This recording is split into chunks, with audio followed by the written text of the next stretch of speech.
Et Agnès Chevalier, donc, qui est chef du département risque naturel à la DREAL Nouvelle-Aquitaine, va nous présenter l'observatoire l'observatoire régional du risque naturel. Voilà, ce qui est un outil très intéressant de connaissance et pour la prévention des risques justement sur ce territoire. Oui, bonjour à tous. Alors, juste une petite précision, Annabelle, c'est l'Observatoire des risques en région Nouvelle-Aquitaine. C'est-à-dire qu'effectivement, c'est un observatoire qui comprend non seulement les risques naturels, mais également les risques technologiques et sanitaires. Voilà, c'était juste une petite précision. Alors, en attendant, j'avais fait une petite diapo d'introduction pour vous présenter un petit peu le service des risques naturels hydrauliques en quelques mots. Donc, il faut savoir que le service des risques naturels hydrauliques est composé de 4 départements, donc 2 services d'hydrométrie et de prévision des crues, qui couvrent donc les bassins de Loire-Bretagne et Adore-Garonne. Et donc, ces 2 services sont chargés de la prévision des crues et notamment de l'établissement des bulletins Vigicrues. Il est également composé d'un département ouvrage hydraulique en charge de l'inspection, du suivi et des ouvrages hydrauliques, et enfin du département des risques naturels dont j'ai la charge, et en charge de l'animation et des politiques de prévention des risques naturels. Donc nous apportons un appui aux directions départementales des territoires et de la mer.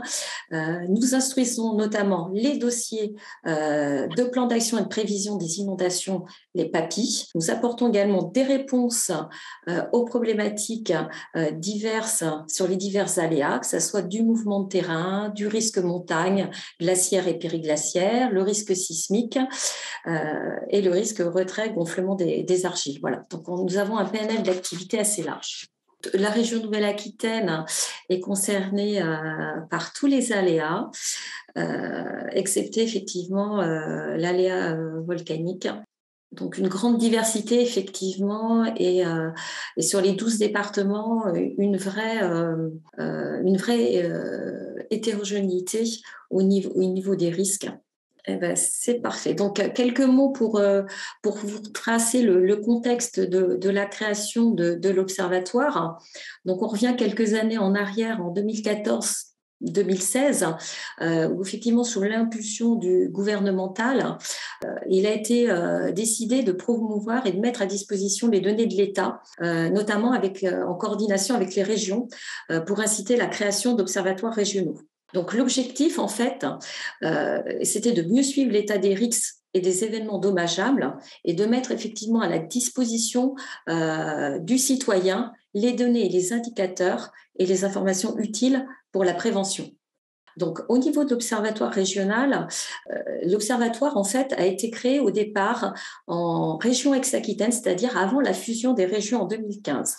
Suite à la fusion des régions, en 2017, donc là, l'Observatoire des risques en région Nouvelle-Aquitaine a été créé à la demande du préfet de région et le pilotage donc, de l'Observatoire a été confié à la DREAL Nouvelle-Aquitaine. Donc aujourd'hui, l'Observatoire s'étend sur les 12 départements de la région.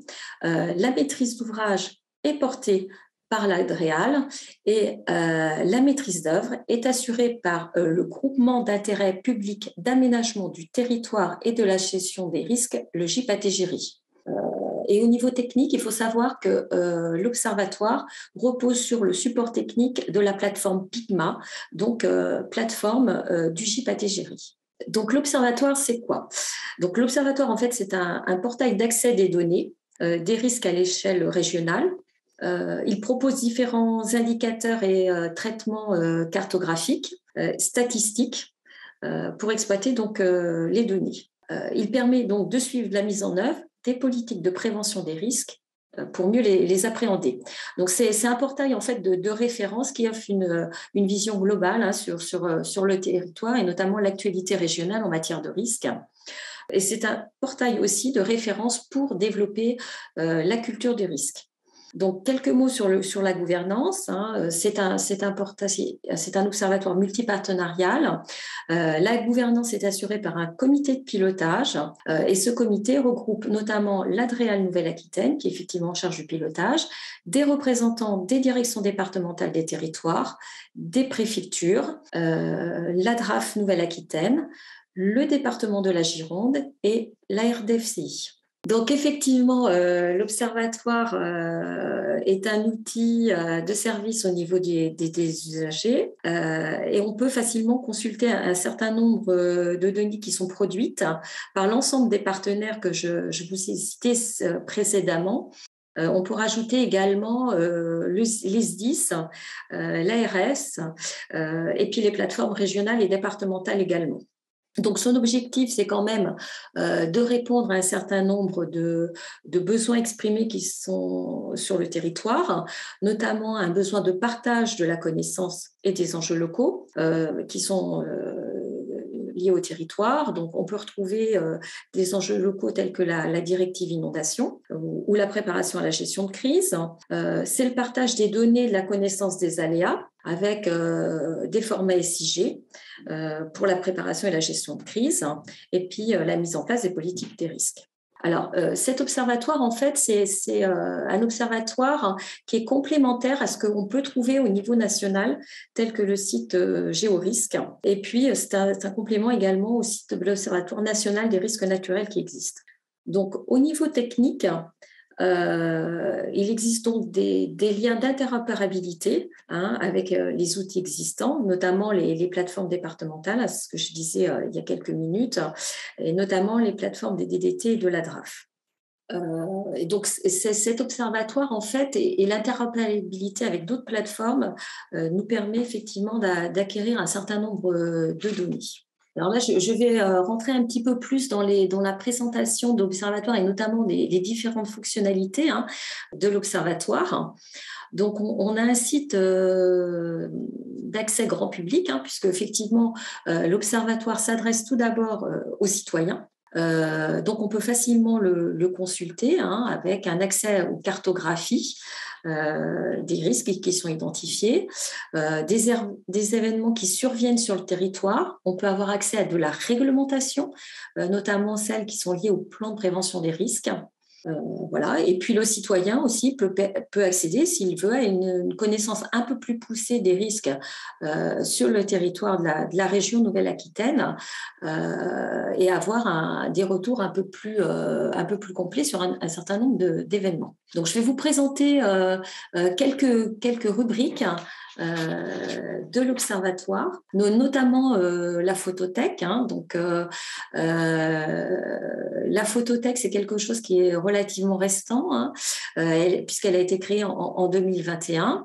Et en fait, elle permet de retrouver un certain nombre de photos d'événements qui se sont produits sur l'ensemble des 12 départements de la région Nouvelle-Aquitaine.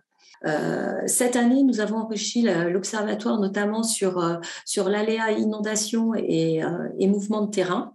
Voilà, et il faut savoir que la photothèque, alors là, je ne vais pas vous la présenter, mais il existe aussi une vidéothèque. Et dans cette vidéothèque, vous retrouverez notamment des vidéos de sensibilisation qui ont été réalisées par l'ARDFCI, notamment sur les comportements à tenir pour éviter les feux de forêt. Voilà, donc c'est des vidéos de sensibilisation réalisées par l'ARDFCI sur le feu de forêt. Donc là, on est sur l'observatoire, la partie cartographie et statistique. Voilà, donc cet observatoire contient un visualiseur cartographique qui permet effectivement de superposer un certain nombre de couches cartographiques aléa par aléa. Voilà, donc je vais vous nommer quelques-uns des visualiseurs qu'on peut employer. Donc, on a des visualiseurs, ce qu'on appelle cartographiques simplifiés, où on va retrouver des données réglementaires, telles que les données sur les PPRN, les PPRT, les PCS, des données informatives sur les PAPI, des statistiques sur les feux de forêt, les impacts de foudre, sur la directive inondation. On va également retrouver 2 visualiseurs un peu plus, je dirais, experts sur les données enjeux aléas, notamment sur la directive inondation et les débordements et la submersion marine. On va retrouver également dans cet outil, dans cet onglet Observatoire cartographique et statistique, des données sur la sinistralité. Donc, on a un visualiseur cartographique sur les événements du territoire et la sinistralité. Donc, ça, ce sont des données qui sont issues de la Caisse centrale de la réassurance, de la CCR, donc qu'on a injecté. Et on a également des données, ça a été évoqué précédemment, sur les feux de forêt. Et par exemple, cette année, a été intégré au sein de l'Observatoire les contours des feux de forêt, de certains feux de forêt qui se sont produits. Alors, sur les feux de forêt, j'apporte quand même une précision.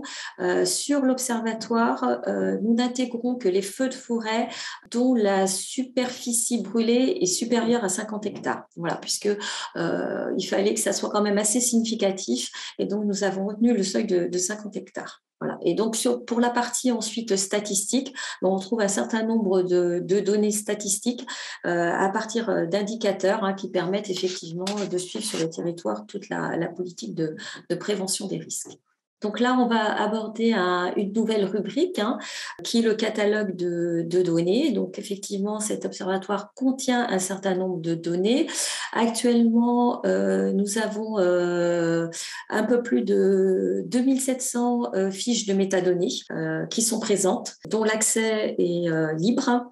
Et l'accès à ces données se fait par type de risque. Et donc ça permet effectivement donc ces métadonnées de mieux prendre en compte certaines, peut aider en tous les cas à une meilleure prise en compte des décisions sur le territoire. Donc, ce qu'on va retrouver également au sein de l'Observatoire, ce sont des liens directs vers d'autres sites, puisque l'objectif, c'est pas de remettre les informations qui sont sur ces sites-là, c'est plutôt de vous aider à retrouver ces sites facilement. Donc, et en temps réel pour les besoins dont vous avez sur le territoire. Donc, on va retrouver, vous voyez, un certain nombre de cartes de vigilance, notamment météorologiques. On va retrouver le site du Vigicru. Voilà, on va trouver des choses sur la qualité de l'air avec l'atmo, donc un certain nombre d'informations. Et donc là, on a essayé de regrouper. Alors, ça demande encore à être enrichi, mais effectivement, on trouve déjà un premier panel de sites qui, pour vous, peuvent être en accès direct. Donc là, je vais vous présenter donc l'agenda et les actualités. Alors ça, l'actualité et l'agenda, ça vous le retrouverez en page d'accueil de l'Observatoire. Directement quand vous vous connecterez à l'Observatoire, vous avez directement donc un bandeau rotatif et en dessous du bandeau rotatif, vous avez une partie agenda, une partie actualité. Donc, dans la rubrique agenda, bien sûr, on va vous indiquer tous les événements qui sont liés à la thématique des risques, qu'ils soient effectivement de portée régionale ou de portée nationale. Donc, vous retrouverez effectivement la date de ces événements et vous aurez, quand vous allez sur l'événement, vous avez un lien qui vous permet d'aller directement à l'événement et par exemple, vous allez retrouver le programme, le lien d'inscription. Donc, le dernier événement qui a eu lieu sur le territoire, c'était au mois de décembre, là, la semaine dernière, les irisés qui se sont déroulés sur Bordeaux. Et puis donc, vous avez à côté la rubrique actualité. Donc, la rubrique actualité, elle revient sur des événements qui se sont produits sur le territoire. Et quand vous allez sur le libellé de l'événement, vous avez un lien qui vous donne accès à un article qui a été rédigé spécifiquement sur cet événement. Alors, les articles sont rédigés bien souvent par le BRGM et le CEREMA en fonction de la nature de l'ALERA. Donc, mais on peut avoir effectivement tous les partenaires de l'ORNA sont effectivement contributeurs à la rédaction des articles. Donc aujourd'hui, la partie éditoriale du site est enrichie de façon permanente. Hein. Voilà. Et cet espace éditorial a deux accès. Hein. Donc, on a un accès grand public et aussi un accès professionnel. Alors, dans l'accès grand public, on va trouver des articles qui sont un peu plus, je dirais, condensés, un peu plus ramassés, un peu plus synthétiques. Et pour les professionnels, on a des articles un peu plus longs et un peu plus techniques, voilà, sur des événements qui sont produits sur le territoire. Donc là, une nouvelle rubrique hein, qu'on a appelée Action innovante, que vous retrouvez directement sur le bandeau rotatif en page d'accueil. Donc en fait, c'est cette rubrique, on l'a créée pourquoi? C'était un petit peu pour capitaliser les actions qui se font sur le territoire de la région Poitou-Charentes et des actions qui peuvent servir de modèle, de référence sur de la résilience des territoires, que ce soit en matière de réduction de la vulnérabilité, hein, quel que soit l'aléa, et de culture du risque. Donc, c'était aussi faire savoir ce qui se fait sur les territoires, le faire connaître et pourquoi pas aussi l'exploiter et pour pouvoir refaire ce genre d'action aussi. Voilà, donc c'est un partage d'expérience. Et cette année, l'Observatoire a été enrichi par 10 actions supplémentaires innovantes hein, qu'on a trouvé vraiment intéressantes de valoriser. Donc, des actions qui sont faites soit par des collectivités territoriales, par des porteurs de projets, notamment des porteurs de projets PAPI.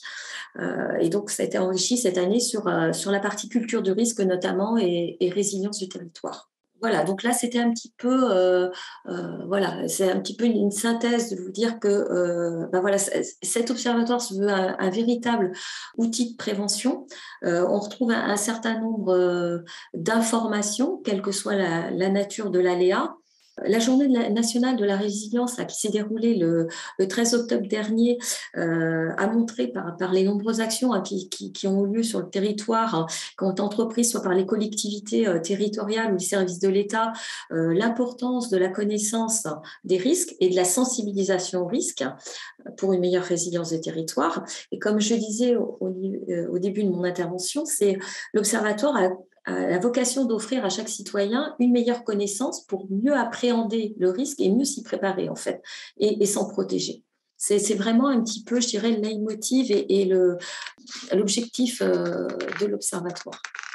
Donc, j'en ai presque terminé. Donc, ça, c'était voilà, juste une dernière diapo hein, parce que c'était vraiment l'événement marquant, hein, notamment en Gironde, sur le thème des feux de forêt. Dans la rubrique des événements du territoire, on va retrouver les principaux faits marquants sur les feux de forêt. Donc, il faut savoir que la partie feux de forêt est alimentée notamment par le GIP ATGRI et la RDFCI. Donc, c'est une rubrique, hein, comme toutes les rubriques d'ailleurs, qui s'enrichit, je dirais, de semaine en semaine, hein, malheureusement, au fur et à mesure des événements qui sont dramatiques, voilà, mais qui permettent aussi de capitaliser et derrière de retrouver aussi un retour d'expérience. Voilà, j'ai fini mon intervention. J'espère ne pas avoir trop débordé. Dans tous les cas, cette présentation, hein, elle est loin d'être exhaustive. Hein. Il faut vraiment, j'espère vous avoir incité à aller découvrir donc toutes les rubriques de l'Observatoire. Je vous ai mis le lien directement pour accéder à l'Observatoire des risques en Nouvelle-Aquitaine.